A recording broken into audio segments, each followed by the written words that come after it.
नमस्कार, रणरागिणी न्यूजमध्ये आपले स्वागत. संभाजीनगरमधील गजानन मंदिर परिसरात असलेले गजानन हॉस्पिटलमध्ये आग लागल्याची घटना घडली आहे.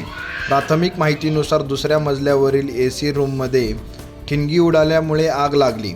माहिती मिळताच अग्निशामक दल घटनास्थळी दाखल झाले आणि आगीवर नियंत्रण मिळवले.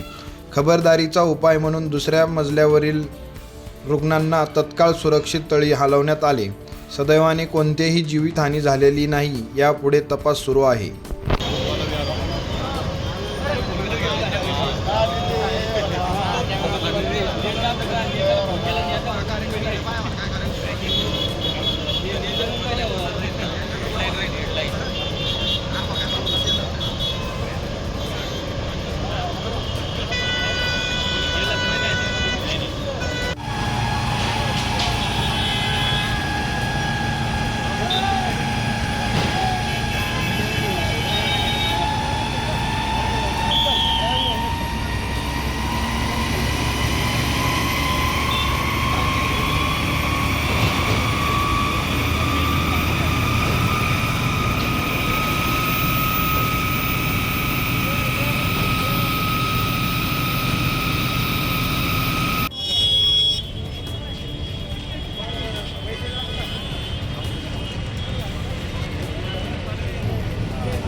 अशाच ताज्या बातम्या पाहण्यासाठी आमचे रणरागिणी न्यूज चॅनल शेअर व सबस्क्राईब करा.